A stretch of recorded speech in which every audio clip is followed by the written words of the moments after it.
وعلى فكرة أنا شخصيا والله وقعت قبل كده في نفس المشكلة دي، وبسببها خسرت القناة بتاعتي بعد ما كانت وصلت تقريبا ل65,000 مشترك. عشان كده حابب أحذركم قبل ما حد من حضراتكم يقع هو كمان في المشكلة دي.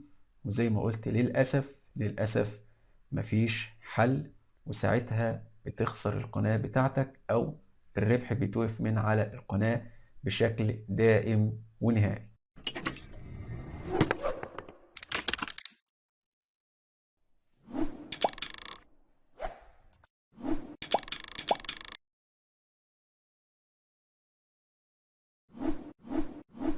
السلام عليكم ورحمة الله وبركاته. بسم الله والصلاة والسلام على سيدنا رسول الله. ازيكم يا شباب، عاملين ايه؟ اتمنى يا رب تكونوا بخير.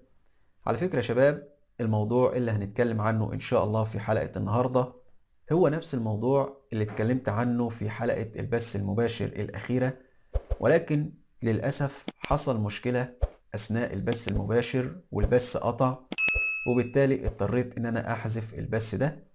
ولكن بسبب أهمية الموضوع أو بسبب خطورة الموضوع، وبسبب كمان إن الموضوع ده انتشر بشكل كبير خلال الفترة الأخيرة وهينتشر بشكل أكبر خلال الفترة الجاية، حبيت إن أنا أعمل فيديو مستقل. من خلال الفيديو ده أنوه وأحذر الناس علشان خاطر حضرتك أو حضرتك ما تعملوش حاجة غلط. بسبب الحاجة الغلط دي تلاقي إن شغلك أو تلاقي إن القناة بتاعتك راحت عليك، أو حتى تلاقي إن الربح اتوقف من على القناة بشكل نهائي. طيب إيه الموضوع؟ أكيد كلكم عارفين التحديثات الأخيرة الخاصة بجوجل أدسنس في موضوع استلام الأرباح. وحاليا علشان خاطر تقدر إنك تستلم الأرباح من جوجل أدسنس لازم يكون عندك حساب بنكي. وطبعا برضو أكيد أنتوا عارفين مش كل الناس عندها الإمكانيات إن هي تفتح حساب بنكي، أو حتى لو حضرتك عندك إمكانية إنك تفتح حساب بنكي أكيد ما عندكش الإمكانية إنك تفتح حسابين. إيه بقى الموضوع أو إيه المشكلة؟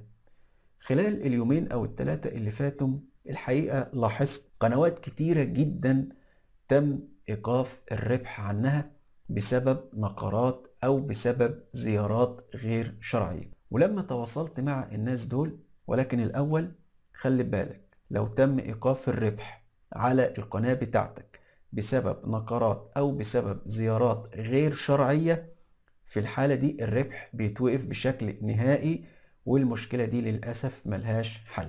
المهم زي ما قلت، لما بدأت أتواصل مع الناس دي واسألهم ايه المشكلة او ايه اللي حصل، اغلب الناس قالوا ان احنا كان عندنا موقع او كان عندنا مدونة وكان عندنا قناة على اليوتيوب.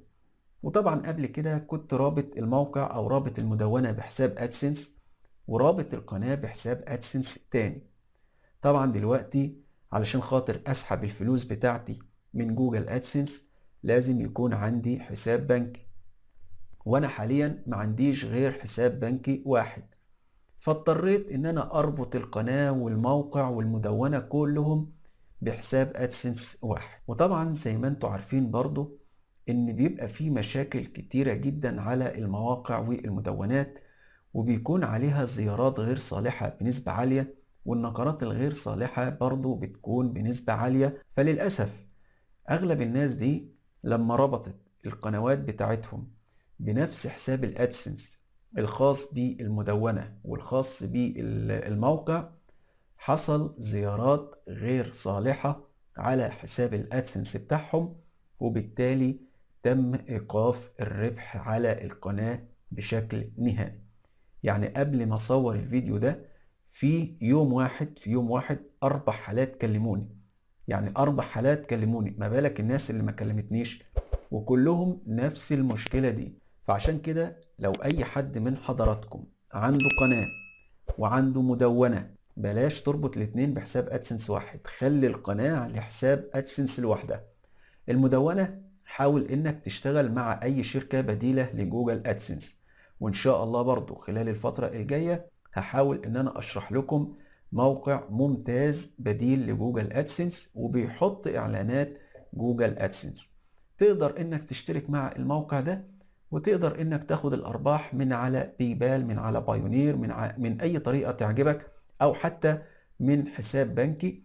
ولكن في الحالة دي مش هتكون مخالف لسياسات جوجل ادسنس. خلي القناة بتاعتك على حساب ادسنس لوحدها.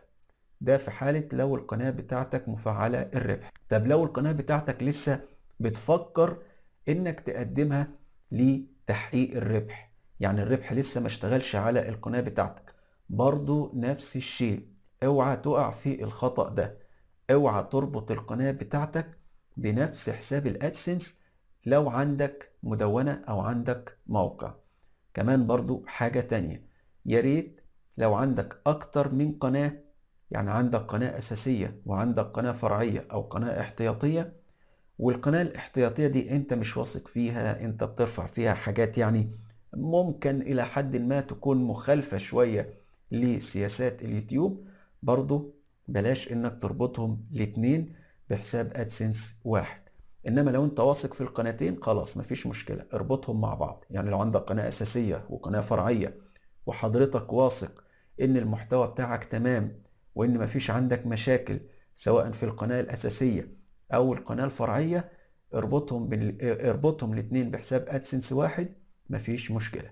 إنما لو أنت مثلا القناة الفرعية دي ممكن مثلا فيها بعض الفيديوهات اللي أنت مش واثق فيها، أو بعض الفيديوهات اللي ممكن يكون فيها حاجة مخالفة، في الحالة دي بلاش تربطها بنفس حساب الأدسنس الخاص بالقناة الأساسية.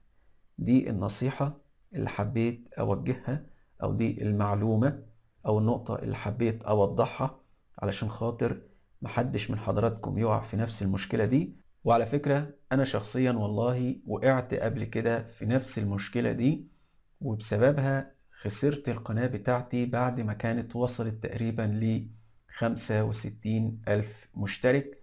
عشان كده حابب أحذركم قبل ما حد من حضراتكم يقع هو كمان في المشكلة دي. وزي ما قلت للأسف مفيش حل، وساعتها بتخسر القناة بتاعتك، أو الربح بيتوقف من على القناة بشكل دائم ونهائي. وللأسف المشكلة دي حضرتك ما بتحسش بيها غير بعد وقوعها، يعني بعد المشكلة ما بتحصل بتبدأ تحس بيها. إنما طول ما الدنيا شغالة انت في دماغك ان انت ماشي سليم، او في دماغك ان انت شغال سليم. اتمنى في الختام طبعا الخير والتوفيق لكل الناس.